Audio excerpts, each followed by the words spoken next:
This conference will now be recorded. Good day बच्चों, कैसे हैं आप? तो आज हम शुरू करने वाले हैं एक काफी important topic, that is aldehyde, ketones and carboxylic acid. Organic chemistry के इस चैप्टर की भी खूबसूरती पिछले चैप्टर के जैसे ही है कि जैसे जैसे आप इसको पढ़ेंगे आपका अल्कोहल, फिनोल्स, एल्काइल हैलाइड और प्रैक्टिस होता चला जाएगा। मतलब काफी सारे रिएक्शन रिपीट होने शुरू हो जाएंगे, यू कैन से अराउंड 40% 50%, और बाकी के आपके नए रिएक्शंस आएंगे। Aldehydes, ketones and carboxylic acid, सब में एक ही चीज कॉमन है बेटे, ये और ये, राइट? इनमें एक तरफ आर लगा रहता है, एक तरफ आर लगा रहता है। तो फर्क क्या आता है, एक तरफ एल्डिहाइड्स में H आता है। दिस कार्बन इज तीनों में sp2 हाइब्रिडाइज्ड ट्राइगोनल प्लेनर है। कीटोन्स में ये R डैश मतलब कार्बन ही लग जाता है, और जबकि कार्बोक्सिलिक एसिड में ये G लग जाता है, where G can be OH, तो हम इनको कार्बोक्सिलिक एसिड बोलते हैं। G कैन बी हैलोजन, हम इनको एल्काइल एसाइल हैलाइड्स बोलते हैं, alkane OYL halide. G can be OR, इनको एस्टर्स बोलते हैं। G कैन बी OCOR, इनको एनहाइड्राइड बोलते हैं, और NH2 अमीन्स बोलते हैं। तो बेसिकली कार्बोक्सिलिक एसिड की आपकी डिस्कशन में हमारे पास 5 ग्रुप्स आने वाले हैं। ऐसा मत समझिए कि 5 ग्रुप का मतलब काम बहुत बढ़ जाएगा। हम आपको बताएंगे जब इनकी केमिकल प्रॉपर्टी होगी, इनकी एक ही सबकी केमिकल प्रॉपर्टी सबसे इंपॉर्टेंट होगी, दे शो न्यूक्लियोफिलिक सब्स्टिट्यूशन रिएक्शन। तो मैं आपको गा गा के सिखा दूंगा, बेटा ये वाला बॉन्ड टूटेगा तो तुम्हें सामने से न्यूक्लियोफाइल नजर आएगा, इसका न्यूक्लियोफाइल को बाहर निकाल देंगे तो एक ही चीज हो जाएगी। तो बेटे इस चैप्टर में, इस डिस्कशन में हमारा जो एजेंडा है वो इन 3 ग्रुप्स को देखने का है। सब में क्या चीज कॉमन है, the carbonyl group, this is carbonyl group. इसमें ऑक्सीजन इंडक्टिव इफेक्ट की वजह से नेगेटिव और कार्बन इलेक्ट्रोफिलिक रहता है। देयरफॉर तकरीबन सब में इनमें न्यूक्लियोफाइल का अटैक होता है। कीटोन्स और एल्डिहाइड में एडिशन होएगा, कीटोन्स और एल्डिहाइड में न्यूक्लियोफिलिक, हाँ जी, एडिशन आएगा, जबकि कार्बोक्सिलिक एसिड में न्यूक्लियोफिलिक सब्स्टिट्यूशन आएगा। मैंने जो आपसे जनरल डिस्कशन किया है ये इंपॉर्टेंट है, इसको नॉवल के जैसे दोबारा सुने और मोटे मोटे पॉइंट्स को लिखें ताकि आगे में ये फर्क होएगा, right? Aldehyde and ketones belongs to a compound having general formula CnH2nO and are represented by H or RCO. The carbon is joined to 3 other atoms by sigma bonds. हमने बोला ना sigma bond तो 3 ही होंगे, which is trigonal planar, and sp2 hybrid orbital. Fourth is going to be forming a pi bond with oxygen. The oxygen atom has 2 lone pairs होते हैं, but carbonyl show nucleophilic addition, and जो alkenes आई थी, alkene में carbon carbon double bond था, उन्होंने electrophilic addition reaction show किए थे। इस वक्त एल्कीन्स मेरे, it's not my cup of T.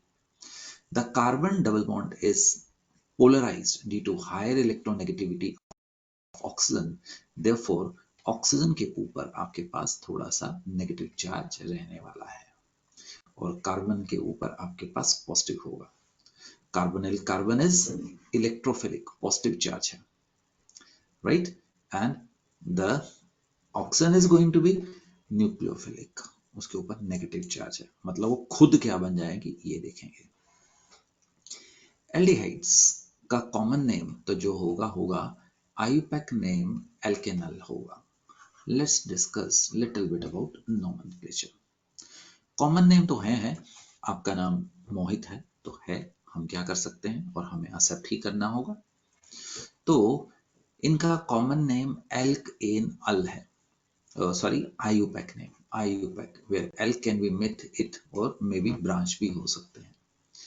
This is formaldehyde. Formaldehyde हम अक्सर आपको इसको CH2 ऐसा भी लिख सकते हैं. And this is methanal, methanal. The second is acetaldehyde and ethanal. 3 carbon इस कॉमन नेम में प्रोपियोन एल्डिहाइड बोला जाता है. 4 कार्बन को ब्यूटायर बोला जाता है, एल्डिहाइड साथ में लग रहा है. एंड 4 कार्बन को हम अगर सेकेंड लास्ट कार्बन के ऊपर मिथाइल ग्रुप लगा हो तो हम आइसोब्यूटायर बोल सकते हैं.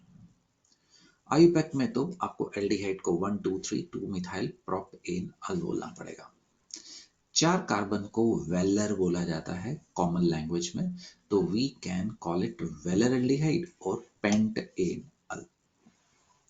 अब आपको अगर आइसो वेलर एल्डिहाइड मिले तो आपने सेकेंड कार्बन पे मिथाइल लगाना है और टोटल कार्बन आपको 5 करने हैं. This is going to be common language में आइसो वेलर एल्डिहाइड. और IUPAC में it is going to be 3 methyl butanol. ठीक है जी, आप इनको कॉपी कर सकते हैं क्योंकि मैंने आपकी NCERT में से उठाया है.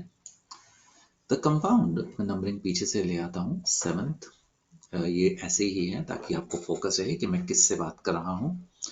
इज 1 2 3 प्रोप 2 इन अल. आप 2 बेशक ना भी लगाएं क्योंकि 1 और 2 के बीच में तो डबल बॉन्ड आ ही नहीं सकता है.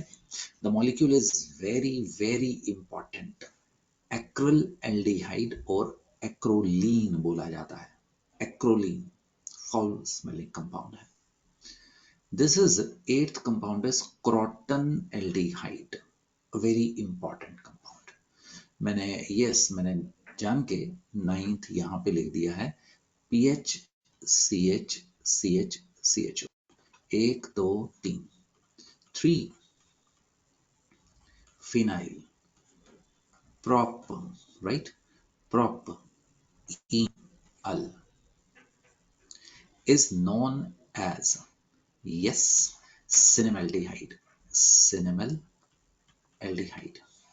ये मॉलिक्यूल्स बहुत ज़्यादा इंपॉर्टेंट हैं बेटे. सिनेमल्डिहाइड, राइट, उसको मैं येलो नहीं करता हूँ, वो येलो के ऊपर येलो आ जाएगा. ये जो मैंने हाईलाइट किए हैं प्लीज इनका ध्यान कीजिएगा, थोड़े ज़्यादा ध्यान कीजिएगा, ठीक. सिनेमल्डिहाइड, सिनेमल्डिहाइड में PH लग जाता है CH3 की जगह पे, वो क्रोटन और ये सिनेमल्डिहाइड. प्लीज इसको लिखो.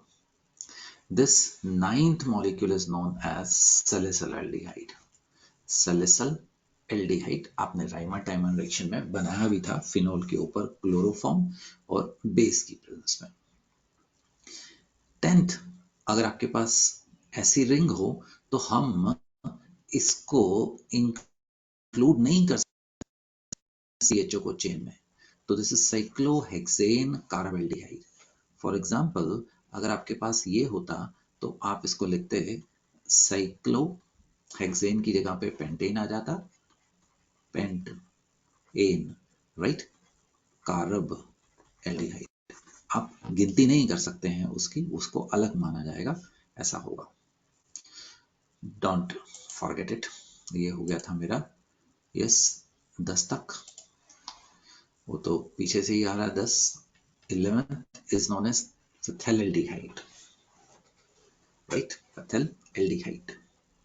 आप लोगों को लास्ट क्लास में मैंने लास्ट लेक्चर में केनाल काम बताया था. तो बेटे अगर अल्कोहल भी हो और एल्डिहाइड हो तो एल्डिहाइड को मैंने इसको CH2O लिखना था, अब ठीक है, प्रेफरेंस मिलेगी. तो मेरे प्यारे से बच्चों ये इस प्रकार से नंबरिंग होने वाला है. This is going to be 3 phenyl, P को देखा. दिस इज 3 हाइड्रोक्सी, H को देखा, propanol. Now this is 1 and this is going to be 2. अगर आपके पास एल्डिहाइड भी हो और कीटोन्स भी हों तो एल्डिहाइड को फर्स्ट प्रेफरेंस मिलने वाली है। दैट इज वाई मैंने नंबरिंग यहां से की। अब आप रिंग से चेन में नहीं जा सकते, चेन से रिंग में नहीं जा सकते हैं, तो दो पोजीशन के ऊपर आपके पास लगा है साइक्लोपेंटाइल।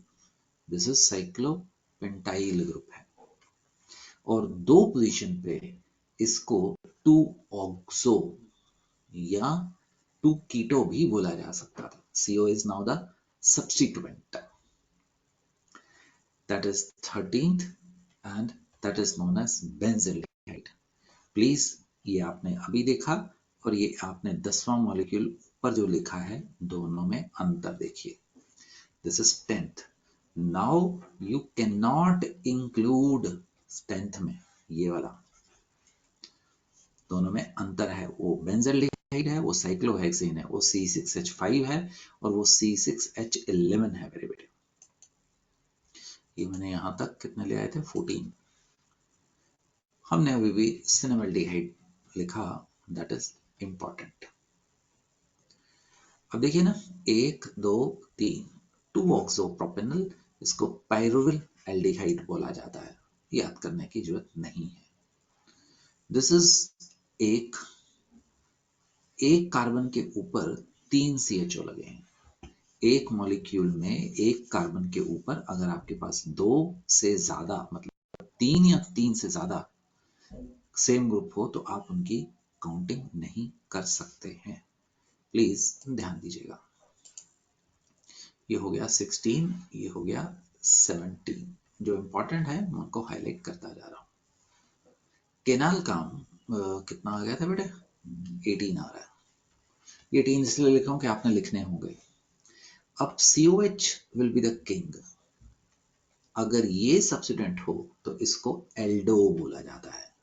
दिस इज एल्डो या फॉर्माइल, टू एल्डो भी बोला जा सकता था, दोनों चलते हैं। जैसे मैंने बोला स्ट्रेट चेन में एक से ज्यादा सिमिलर ग्रुप हो तो आप उन तीनों को एल्डिहाइड, कारब एल्डिहाइड बोलेंगे। तो दिस इज प्रोपेन 1 2 3 ट्राई कारब एल्डिहाइड बोलेंगे। आप CHO को गिनती नहीं कर सकते हैं। दिस मॉलिक्यूल 20th आपने वैनिला आइसक्रीम में बहुत बार ट्राई किया होगा। So this is an ester, sweet ester तो नहीं बोलना चाहिए, sweet smelling compound. Normally ester से ना स्वीट स्मेलिंग कंपाउंड निकल जाता है, but that is a different category. ये एक फ्लेवरिंग एजेंट है, तो रटना तो नहीं, बट प्लीज इसको लिख लीजिएगा वैनिलीन, क्योंकि हम आपसे इतना भी रोट लर्निंग के लिए नहीं कहेंगे कि सब कुछ लिखते चले जाओ। वैनिलीन हम मुश्किल से ही बनाएंगे। कीटोन्स का IUPAC नेम इज एल्केनोन और कॉमन लैंग्वेज में डाई एल्काइल कीटोन बोल देते हैं। सो मॉलिक्यूल 1 इज प्रोपेनोन। आप 2 लिखें या ना लिखें आपकी मर्जी है। आप इसको कॉमन लैंग्वेज में डाई इथाइल मिथाइल कीटोन भी बोल सकते हैं। This molecule is a very important molecule. The second one 2 3 4 ब्यूटेन-2-ऑन, एक तरफ इथाइल एक तरफ मिथाइल कीटोन, हम इसका नाम रख जाते हैं बेटे। I am giving third fourth as a homework. Remember अगर तो 2 पोजीशन पे है तो आप इसको कीटोन को स्किप कर सकते हैं। पेंट-एन-ओन और पेंट-एन-2-ओ एक ही है, बट इसको आप पेंट-एन-ओन नहीं लिख सकते हैं। कीटोन सेकेंड लास्ट पोजीशन पे हो तो आप सेकेंड लास्ट को खा सकते हैं। My dear friends, I'm giving this as a homework. This is methyl and this group is isopropyl, right? Isopropyl. This group is secondary, right? Butyl. 2 लगे हैं तो उसको डाई सेकेंडरी ब्यूटाइल आप बोल सकते हैं। ये मॉलिक्यूल्स मैंने आपके नॉमेनक्लेचर ऑर्गेनिक केमिस्ट्री में से लिए हैं, NCERT में से, so you cannot skip it out. This molecule is very, very important. Acetophenone. Acetophenone. Eighth. Acetophenone. Eighth. And अगर आपने आयुपैक नाम करना है तो आप रिंग से चेन में नहीं जाएंगे. This is going to be 1 phenyl ethanol. Say it is going to be pH. एक सेकेंड, नोवा मॉलिक्यूल लिख रहा हूं. This is 1, 2, 3. Now this is going to be 1 phenyl propane 1 on. 1 phenyl propane 1 बेशक skip कर दें. लेट इट बी बच्चों, ये होता 1, 2, 3 1 phenyl propane 2 on. मैं थोड़ा बड़ा कर देता हूं, कलर भी चेंज कर दूंगा. देखो, आप नौवें को इधर प्रोपेनोन बोल सकते हो और आपकी मर्जी है, आप इसको प्रोपेन 1 ऑन भी बोल सकते हो. Notice the difference. ये मैंने अपनी बला से आंख बनाई है तो आप 9वें और 10वें को बेटे जरा फर्क देखिएगा, ठीक है. Then 11th molecule, a very important 11th, is benzophenone. Important. pH CO CH3. pH CO pH. Common language acetophenone. And this is GBW benzophenone.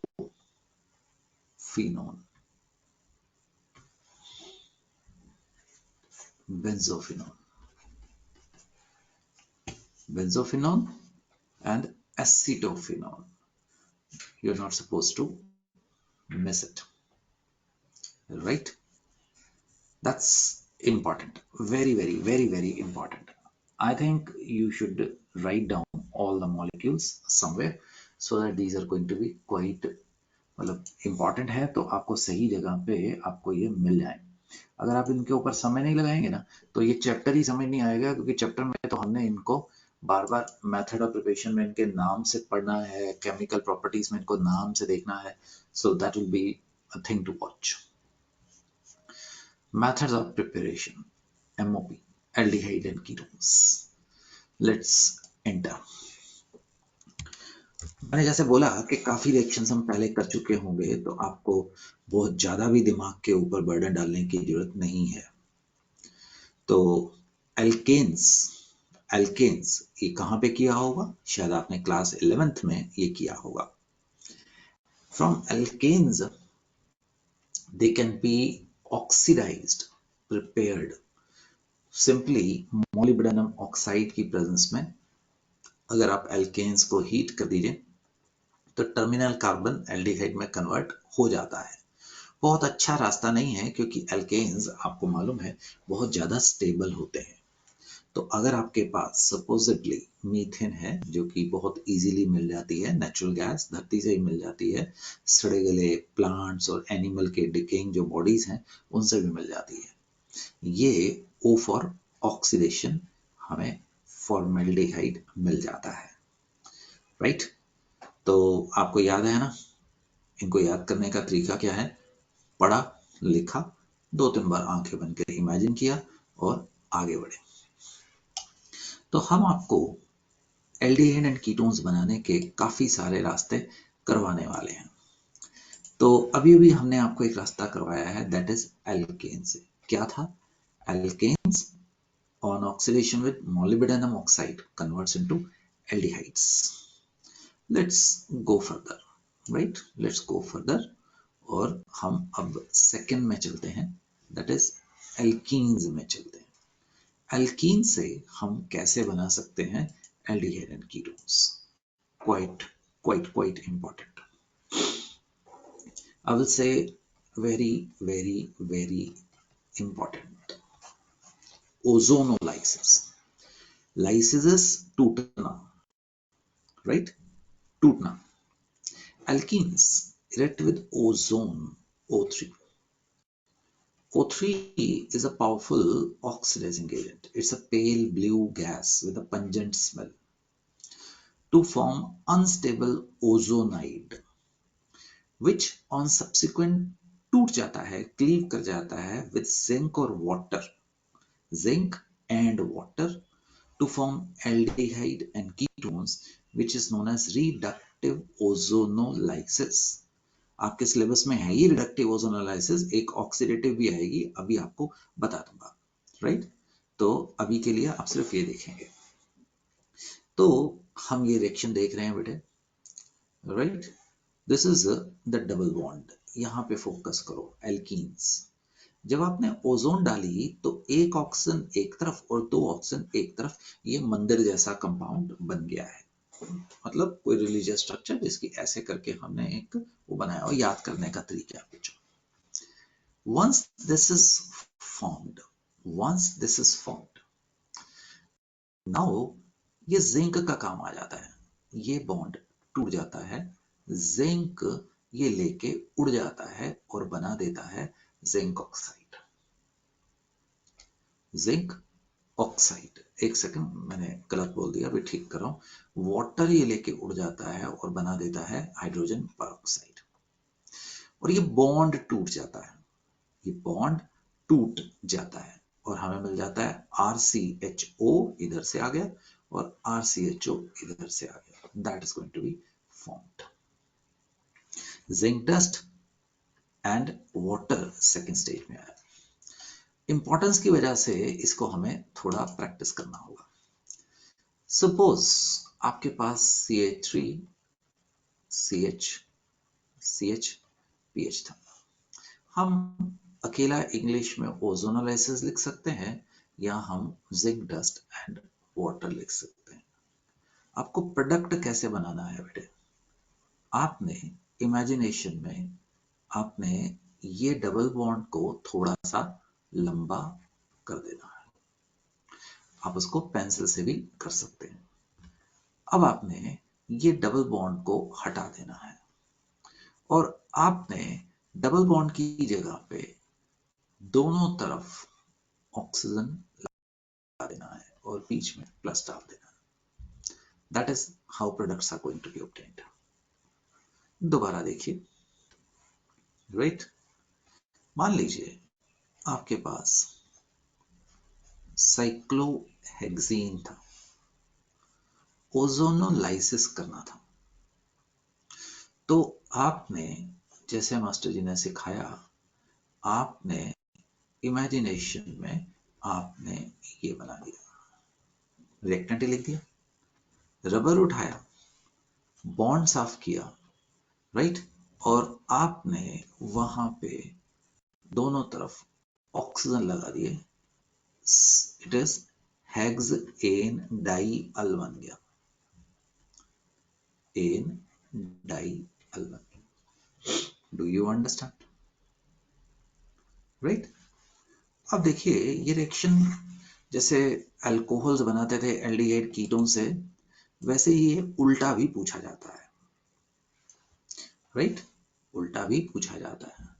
अब उल्टा पूछने का क्या मतलब है, वो आपसे उल्टा मॉलिक्यूल भी पूछ सकता है कि किससे बनेगा, हम इसको रेट्रोसिंथेसिस बोलते हैं, राइट। कैसे बनेगा, लेट्स सी कैसे बनेगा, अगले पेज पे दिखा रहा हूं। तो अब आपने क्या करना है बच्चे, अब आपने प्लीज देखिए, कलर चेंज कर देता हूं बस समझाने के एंगल से। आपने वही मॉलिक्यूल अब लिखने हैं, ऑक्सीजन एक दूसरे की तरफ फेस करते हुए, और आपने रबर उठाना है, डबल बॉन्ड ओ हटा देना है, और आपने उनको ज्वाइन कर देना है ऐसे, समझा। जैसे कि निचले वाले में क्या सिखाया? ऑक्सीजन को एक दूसरे की तरफ फेस करते हुए लिखना है, वही मॉलिक्यूल लिख लिया प्रोडक्ट वाला। रबर उठाया, इरेजर उठाया और आपने इनको ज्वाइन कर दिया व्हाट? डबल बॉन्ड से। They ask many number of times। Reactant भी पूछ सकते हैं और प्रोडक्ट भी पूछ सकते हैं। Ozonolysis, right.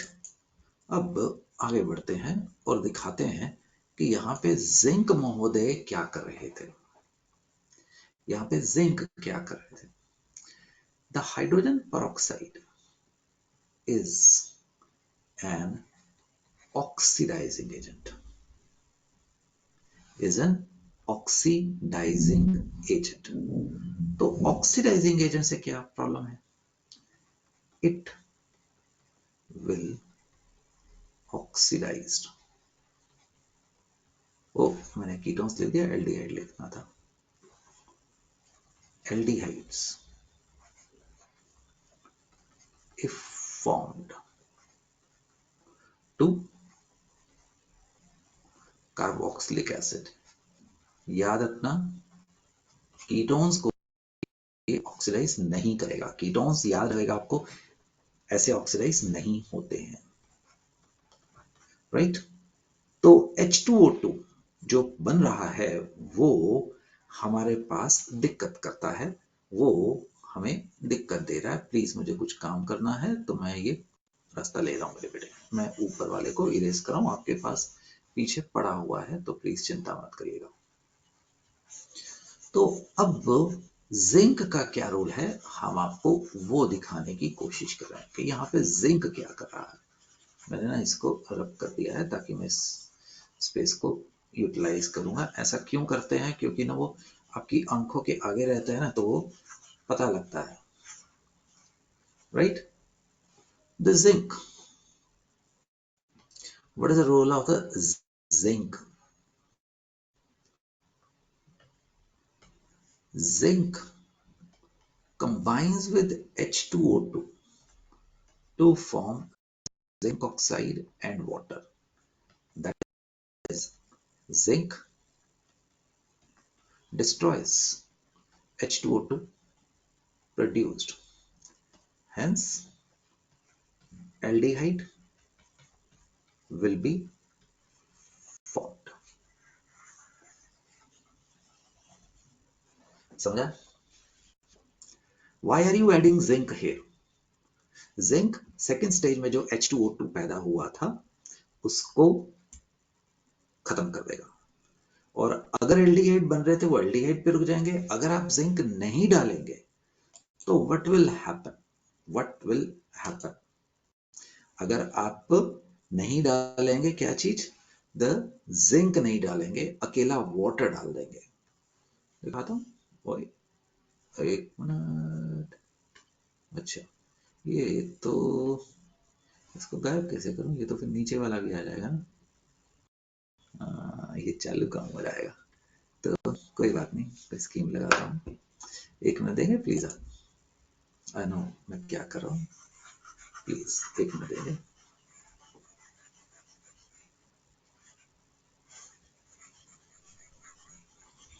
हमने वो उसके ऊपर राइट किया था ना, तो क्या था?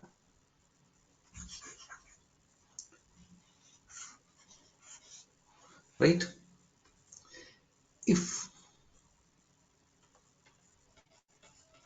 zinc is not added, then इसको बोलते हैं बेटे oxidative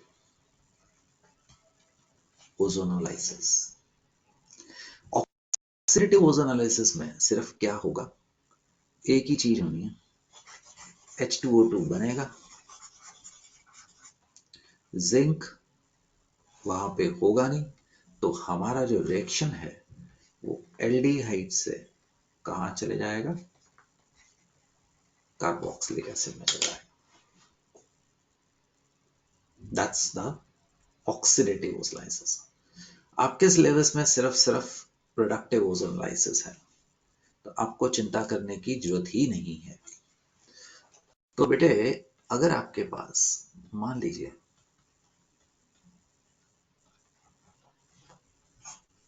first step ozone, second step same dust and water, क्या मिलेगा? एल्डिहाइड।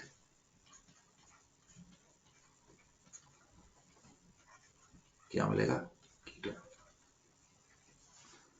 अगर आपने इसके ऊपर ऑक्सीडेटिव ओजोनोलाइसिस की, पहले step O3, second step simply water, हमें जो CH3CHO होगा वो फर्दर चले जाएगा एसिटिक एसिड में, और साथ में क्या मिल जाएगा?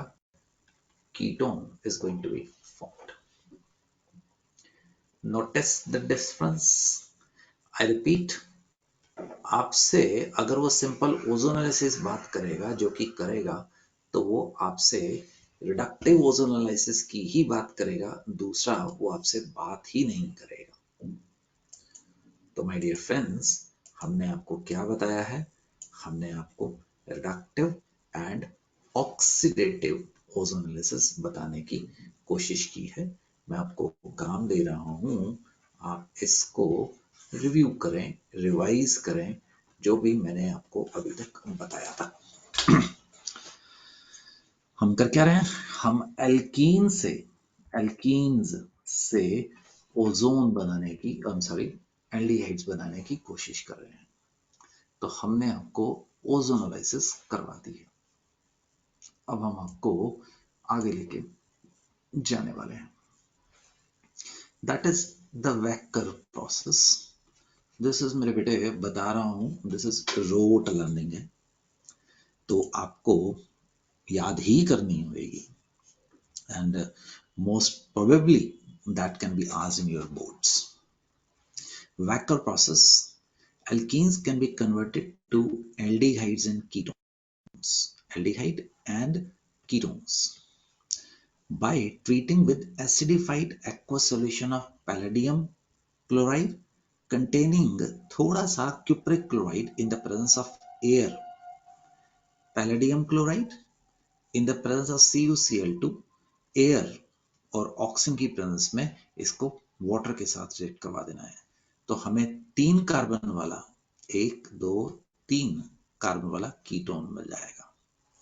अगर 2 कार्बन वाला हुआ तो वो एल्डिहाइड में चले जाएगा। Alkene, palladium chloride, copper chloride, oxygen and water की प्रेजेंस में बन जाता है एल्डिहाइड और कीटोन्स। मैं यहाँ पे आपकी कोई खास मदद नहीं कर पा रहा हूँ, बिकॉज ये है तो ये है, हम इसमें आगे आपको कुछ नहीं, इससे ज्यादा नहीं बता सकते हैं, क्योंकि इंडस्ट्रियल प्रोसेस है, ऐसे ही है, ऐसे ही है। Now let's move further. हम आपको हॉट, ठीक, वैकर हो गया, ऑक्सो अभी ले आऊंगा। Now let's see with hot acidic KMnO4, hot acidic KMnO4 के साथ क्या होने वाला है, राइट? देखिए आपके पास CH3 CH CH3 था, it is KMnO4 hot acidic. बेटे डबल बॉन्ड को तोड़ दीजिए, दोनों तरफ आप ऑक्सीजन लगा दीजिए, जैसे ओजोनोलाइसिस में हुआ था। बट रिमेंबर, एल्डिहाइड KMnO4 के साथ रिएक्ट करके कहां जाते हैं? एसिड में चले जाते हैं। सो आपका बेसिकली प्रोडक्ट क्या आएगा? आपका ये प्रोडक्ट आएगा, ठीक? देखो, अगर आपके पास कीटोन बनने की पॉसिबिलिटी हुई, C2H5 CH3 KMnO4 हॉट, तो आपको डबल बॉन्ड को तोड़ के, जैसे ओजोनोलाइसिस हुआ था, ऑक्सीजन लगा दीजिए, और इधर आपने कीटोन बना देना है, क्योंकि डबल बॉन्ड O लग गया है। रिमेंबर, जो एल्डिहाइड है, सिर्फ एल्डिहाइड आगे ऑक्सीडाइज होंगे किसमें? द एसिड में। दैट इज आपका जो प्रोडक्ट मिलने वाला है पुत्रों, ये मिलने वाला है A B. Hot acidic KMnO4 के प्रोडक्ट्स द ऑक्सीडेटिव ओजोनोलिसिस के जैसे हैं। Important, right? If formic acid is formed, that will automatically go to carbon dioxide and water. अरे ये मैंने क्या बता दिया, CH2 CH C2H5। बेटे इस वाले से आपको क्या मिलना था, फॉर्मेल्डिहाइड, यही सिखाया था ना। फॉर्मेल्डिहाइड ने क्या जाना था, फॉर्मिक एसिड। फॉर्मिक एसिड एक पावरफुल रिड्यूसिंग एजेंट है, वो किसी भी ऑक्सीडाइजिंग एजेंट के साथ रिएक्ट कर जाता है। और साथ में आपको इस तरह से क्या मिल जाएगा, द एसिड, 2 कार्बन वाला। तो आपका क्या प्रोडक्ट आने वाला है हॉट एसिडिक KMnO4 के साथ, ये। You understand? और अगर कीटोन बनने हो तो कीटोन वैसे के वैसे ही रहेंगे, कीटोन वैसे के वैसे ही रहने वाले हैं। Just a minute my dear friends, एक मिनट देंगे आप।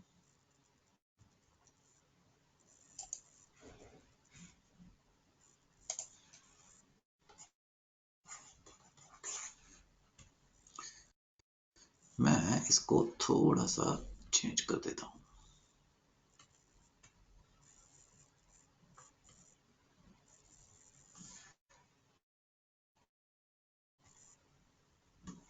ये H हटा रहा हूं बेटा, कंट्रास्ट CH3 बना देता हूं, राइट? तो आपको यहां पे क्या मिलने वाला है, ketone C double bond O CH3। समझ आ गया ना? यहां पे क्या हुआ, यहां पे आपको मिला था CHO, that was oxidized to carboxylic acid. Ketones do not react. तो हम आपको हॉट एसिडिक KMnO4 करवाएंगे। ऑक्सो प्रोसेस भी दिखा देते हैं पुत्रों, oxo process. It's again, my dear friends, it's a rote learning process. Alkenes, carbon monoxide and hydrogen in the presence of cobalt carbonyl. Cobalt carbonyl, वैसे ऑक्टा कार्बोनाइल कोबाल्ट है, पर कोई बात नहीं, कोबाल्ट कार्बोनाइल ये आपको एल्डिहाइड्स में convert हो जाता है। और यहाँ पे फर्क देखिएगा, ऑक्सो में कार्बन एटम बढ़ रहे हैं, आप इसको क्या बोलते हैं, असेंडिंग ऑफ सीरीज हुई है, असेंडिंग ऑफ सीरीज यहाँ पे हुई है। तो माय डियर फ्रेंड्स, हम आपको अभी अभी क्या करवा के बैठे हैं, हम आपको एल्कीन से, राइट, एल्डिहाइड्स बनाने के रास्ते सिखाए हैं। एल्कीन से ओजोनोलाइसिस, वैकर प्रोसेस, एल्कीन से oxo process, rote learning. Wacker process में क्या हुआ था, palladium chloride CuCl2 water and oxygen. Oxo process में क्या हुआ था, कार्बन मोनोऑक्साइड एंड हाइड्रोजन, जिसको आप वाटर गैस भी बोलते हैं, in the presence of cobalt carbonate, octa carbonyl cobalt. Hot acidic KMnO4 और ऑक्सीडेटिव ओजोनोलाइसिस के प्रोडक्ट्स हमारे पास सेम थे, राइट? एक अच्छा साइंटिस्ट इमेजिन करता है, इमेजिन। अब हम आगे लेके जाने वाले हैं, राइट? लेट्स सी क्या लेके आने वाला। फ्रॉम एल्केन्स हो गया। जब आगे बढ़ते हो ना तो मन में ना 2 मिनट लगा के रिव्यू करा करो, इस प्रकार से रिएक्शन याद होते हैं। और कोई रास्ता हमें रिएक्शन याद करने का नहीं है, और कोई ढंग ही आपके पास नहीं है मेरे बेटे। तो आपको किस प्रकार से बनाने हैं, आपको ये चीज ऐसे ही देखना होगा। Just a minute. तो ठीक, आगे एल्काइन से ये कैसे बनते हैं, alkynes. Alkynes, what are alkynes? Triple bond आ गया उसकी जगह पे। The first is hydration reaction. It's I will say very important reaction. Just a minute. Future of reaction. Alkynes on hydration, पानी, in the presence of dilute sulfuric acid. Alkenes में सिर्फ वही चीज होती थी, यहाँ पे Hg2 ion, HgSO4 as a catalyst form enol, which further rearrange to form aldehyde or ketones. Let's see how it happens. Only aldehydes can be produced from acetylene. देखते हैं क्या हुआ। मान लीजिए बेटे आपके पास एसिटाइलिन थी, आप इसके ऊपर पानी डालेंगे, पानी is in the presence of H2SO4, यहाँ पे मुझे मर्क्यूरिक आयन कैटलिस्ट चाहिए होता है। तो बेटा जैसे आपको करवाया था, एक तरफ OH एक तरफ H, this is enol. Enols are quite unstable, तो इनमें रीअरेंजमेंट हो जाता है। 1 2 3 याद रखना, एक और 3 कार्बन के बीच में, 3 एटम के बीच में हाइड्रोजन शिफ्ट कर जाता है, 1 से 3 पे चला गया, राइट। तो हमें मिल गया है द एल्डिहाइड। मैंने यहाँ पे एक हाइड्रोजन फालतू का लगा दिया, गायब कर दिया है, CHO and that is going to be CH3. Understand? Markovnikov of addition हुआ है। नाउ अगर आपके पास कोई भी और आपके पास एल्काइन हुई, राइट, 2 कार्बन के बाद 3 कार्बन ही आएगी, तो आपने जब वाटर डाला तो बेटे आपको मार्कोनी ऑफ एडिशन पता है ना, इस कार्बन के ऊपर पानी का OH आएगा, तो CH2 और यहां पे बन जाएगा CH एंड, एक मिनट मैंने गड़बड़ी कर दी, अभी ठीक करने वाला हूं, प्लीज। OH डालना था, H लगा दिया। ये पानी में 2 चीज है ना, एक OH और H, मार्कोनी ऑफ एडिशन से वो स्टार कार्बन पे OH गया। अब दिस इज इनोल। इनोल में तुम्हें क्या सिखाया था, 1 से 3 एटम के ऊपर हाइड्रोजन चले जाता है, और क्या मिल गया है, कीटोन। इधर क्या मिला था, the aldehyde, that is acetaldehyde. समझे? बाकी सब एल्काइंस पे, मान लीजिए आपके पास CH3, C triple bond C, C2H5 हुआ, वो तो सेम ही है बेटे, अब ऊपर वाला क्यों लिखना। तो जहां पे छोटा होगा ना वहां पे बड़ा ग्रुप OH जाएगा, OH, this is going to be CH, C2H5। Keto enol 1 2 3, the ketones आपको इस प्रकार से मिल जाने वाले हैं। डू यू अंडरस्टैंड मैंने ये क्या कहा? ओनली एसिटिलीन फॉर्म्स एल्डिहाइड, और वो भी सिर्फ कौन सा बनेगा, that is acetaldehyde, right. No other aldehyde can not be formed by Kirchhoff reaction. And important reaction आपकी क्लास 11th में से चल के आया हुआ है, राइट, क्लास 11th में से चल के आया है, तो देखने वाला रिएक्शन है बेटे। तुम कर क्या रहे हो, एल्काइन से एल्डिहाइड एंड कीटोन्स बनाने की कोशिश कर रहे हो।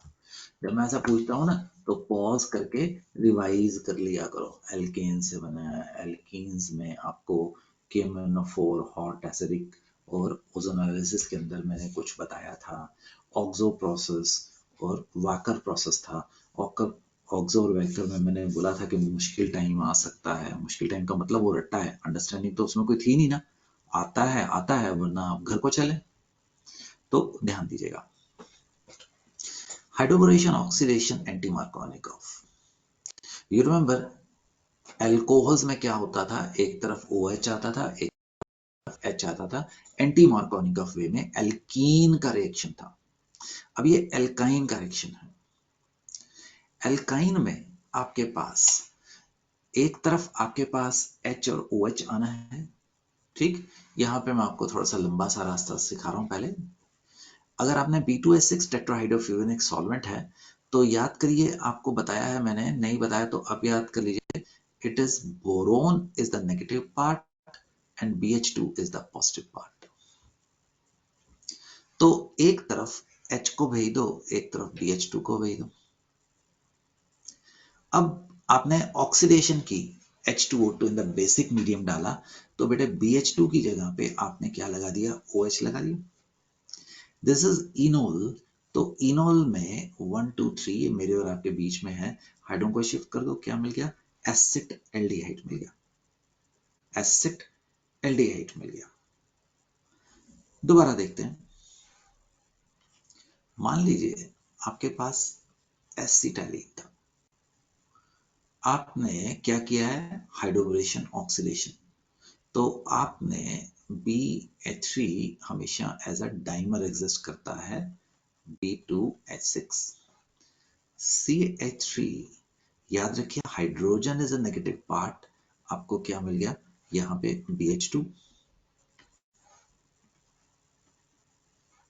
अब आपने डाला H2O2 ये, तो आपको मिल गया है ये OH, कीटो इनोल टॉटोमेरिज्म हुआ 1 2 3, तो CH3 CH2 CH double bond O मिल गया।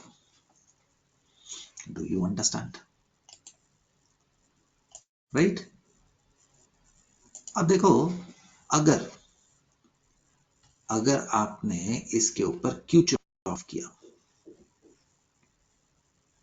दैट इज H2O, ये नेगेटिव पार्ट यहां पे जाएगा, कीटो इनोल टॉटोमेरिज्म होगा और CH3 CH3। Notice the difference,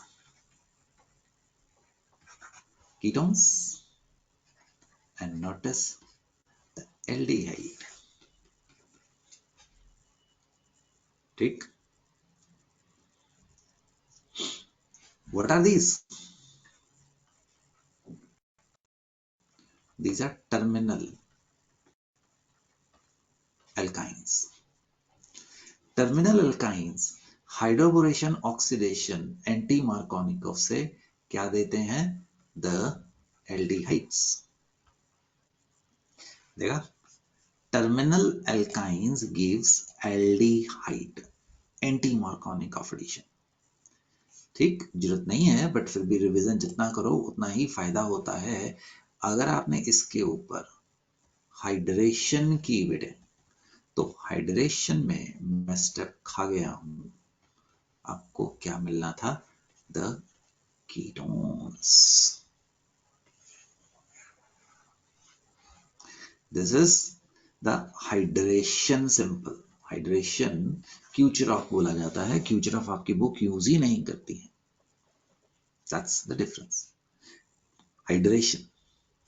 और अगर आपके पास टर्मिनल अल्काइन नहीं हुई, राइट, तो दो केस आ सकता है, सिमेट्रिकल। सिमेट्रिकल का मतलब क्या है कि carbon carbon double bond triple bond के आसपास सेम है, तो बेटे किसी तरफ भी OH लगा दो, किसी तरफ भी H लगा दो। अरे बेसिकली तो पुत्रो यही हो रहा है ना, सिमेट्रिकल है। 1 2 3 कर दो तो आपके पास क्या बन जाएगा, मीथाइल कीटोन बन जाएगा। स्टीरिक हिंड्रेंस याद रखना, OH वहां जाएगा जहां पे कम स्टीरिक हिंड्रेंस हुई। अगर आपके पास ये ग्रुप हुआ, this is unsymmetrical, now this is smaller, तो बेटे BH2 इसके पड़ोस में जाएगा और जहां पे BH2 लगेगा वहां पे क्या जाएगा, OH लगेगा और कीटो इनोल होगा, तो स्टीरिक हिंड्रेंस की वजह से मीथाइल कीटोन छोटे वाले जो ग्रुप था उसके बगल में जो ट्रिपल बॉन्डेड कार्बन था वहां पे डबल बॉन्ड O आएगा, ठीक है। That is how do we convert alkynes right into this. Notice this. I expect, right? You write now. इसको रिव्यू करो, कैसे बना, किस प्रकार से बना। ठीक है बेटा, हम आपको क्या सिखा रहे हैं? हम आपको एल्केन्स और एल्काइन से कन्वर्ट करते हुए बना के दिखा रहे हैं द एल्डिहाइड और ketones. This is an important reaction, right? That is Etard reaction, काफी इंपॉर्टेंट रिएक्शन है। ईटार्ड रिएक्शन में आपको मैकेनिज्म देखना, देखिए, नहीं देखना है ना देखिए, सिंपली ये देखिए, अगर CH3 है, टोल्यूइन बोलते हैं इसको, टोल्यूइन, अगर हम इसके ऊपर chromyl chloride CrO2Cl2, right, and hydrolysis करें तो बेटे हमें CHO मिल जाता है, बेंजल्डिहाइड। अगर आपके पास एक से ज्यादा मिथाइल ग्रुप हो तो वो कहना चाह रहा है कोई एक ही ऑक्सीडाइज होएगा, राइट? और रिएक्शन हमारा एल्डिहाइड स्टेज पे रुक जाता है। अगर आपने इसकी जगह पे कोई भी और KMnO4 डाइक्रोमेट यूज किया तो हमारा जो रिएक्शन है वो बेंजोइक एसिड पे चले जाएगा। राइट डाउन ईटार्ड रिएक्शन, ईटार्ड, अभी पॉज करो और ईटार्ड रिएक्शन लिखो। अगर आप टोल्यूइन के ऊपर CrO3 in the presence of acetic anhydride use करेंगे तो भी आपको सेम प्रोडक्ट मिलता है। मतलब इधर आप ये ले लीजिए, इधर आप क्रोमाइल क्लोराइड ले लीजिए, बट याद रखना क्रोमाइल क्लोराइड के साथ रिएक्शन को क्या बोलते थे? ईटार्ड रिएक्शन बोलते हैं। The reaction will stop at which stage? The benzaldehyde. That's very important. मुझे उसके मैकेनिज्म की जरूरत नहीं थी, वो जो आपने एनहाइड्राइड डाला था वो रिएक्शन को वहीं पे ही बेंजल्डिहाइड तक रोक देता था। बेटे अगर आप ए रिएक्शन ईटार्ड करिए, बी रिएक्शन आप CrO3 के साथ क्रोमियम+6 के साथ रिएक्शन करवाएं तो बेंजल्डिहाइड पे रुक जाता है। अगर आप इसके अलावा कोई भी ऑक्सीडाइजिंग एजेंट यूज करेंगे तो ये वाला ग्रुप किस में जाएगा? बेंजोइक एसिड में। नोटिस देखिए, अदरवाइज ईटार्ड, राइट, या CrO3 उसको किस में लेके जा रहा है? एसिड बनाना है तो कुछ और करिए, अगर कुछ और बनाना है तो आप इस प्रकार से जा सकते हैं। ईटार्ड एक इंपॉर्टेंट रिएक्शन है। आपके पास नेम रिएक्शन आ गई, Etard, Wacker, oxo. Kucherov reaction तो आप नाम देखेंगे ही नहीं, वो आपको बताएगा ही नहीं, सिंपली ऐसा ही कर देगा। That is the Gattermann Koch synthesis. Important but mechanism आपके लिए नहीं है। Benzene in the presence of carbon monoxide or HCl, in the presence of AlCl3 or Cu2Cl2. This is Cu2Cl2 or AlCl3 forms benzaldehyde, Getterman-Koch synthesis. मैं आपकी मदद नहीं कर पाया क्योंकि वो रोट लर्निंग वाला है। Don't waste your time on doing this mechanism. Getterman-Koch, but reaction अपने आप में इंपॉर्टेंट है, राइट? वो पूछ सकता है which of the following can convert benzene into benzaldehyde. Similarly, a Getterman aldehyde synthesis, ये है Getterman-Koch और ये है Getterman aldehyde synthesis. वहां पे था कार्बन मोनोऑक्साइड एंड HCl, यहाँ पे था HCN एंड HCl, बेंजल्डिहाइड मिल जाता था। मैकेनिज्म बिल्कुल कॉपी मत करें।